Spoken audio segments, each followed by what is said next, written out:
Hello guys, ang ganda ng ating mga template oh. Ayan, so invitation to para sa ating mga chikiting. Simpleng invitation card lang na single card, wala siyang print sa likod. Pero depende kung lalagyan ng print sa likod. Pero ito okay na ito. Ayan, simple lang. So ito mayroon akong dalawang klase na ni-print sa dalawang materyales para mayroon kayong idea kung ano yung itsura. So ito, gamit ko dito ay RC satin photo paper. Yan, manipis lang siya. Pero para sa akin yung output niya napakaganda dahil glossy. Yung kulay niya, litaw na litaw talaga guys. Ayan o. Napakaganda.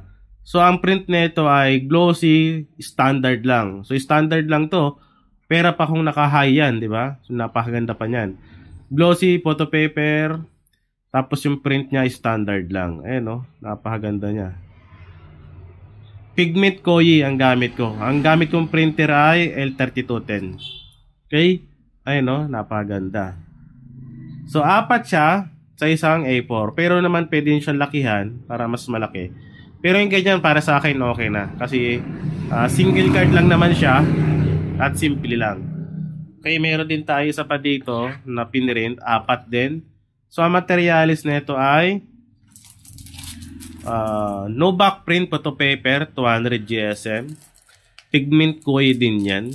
Sa L100 300 L1 300 ko siya ni-print. Okay, so itong dalawang to na materialis natin para siya no back print. Para maganda kasi mayroong photo paper na may sulat ng brand. So pangit naman, di ba? Mas maganda yung walang print sa likod. Okay, so ito yung output niya para sa no back print. Ayan. So makapal lang siya dahil 200 GSM. Pero itong isa, 200 GSM naman to. Pero RCC satin kasi to eh. Kaya manipis lang din. Ayan o. Diba? Napakaganda yan. Okay. So kailangan nyo lang din ng envelope na 5x6 yung size. Depende kung ano yung envelope nyo na available para dito nyo ilalagay. Simple lang to. Okay, so i-cut muna natin tapos discuss natin kung magkano yung pricing dito, okay? Okay guys, so ito na yung pinaka-finished product natin. So na-cut ko na siya. Ayan, so ito yung magiging itsura niya guys. Ayan o. Diba? So 5x6 yung size ng ating envelope.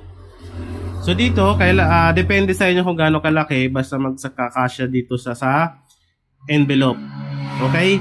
So mas maganda sana hagawa ka ng ganito sa A4 size na 4 na peraso para mas maganda, 'di ba? Mas malaki-laki yung tutubuin mo. At the same time, kasya lang sa ating envelope. Ayan. Okay? So marami itong design natin sa Canva. So Canva template ito, guys. Naka-portrait yung ating design. Yung design natin ay nasa 50 pieces ito na iba-ibang design.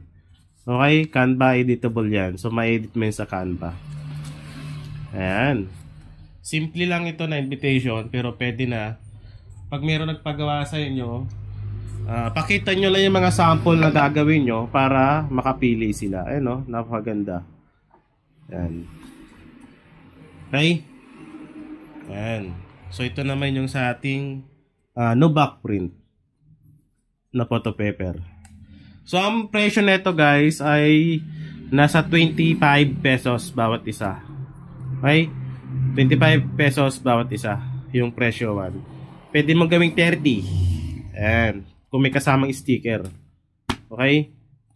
Pag masyadong madami yung order, gawin mong 20 para may discount naman.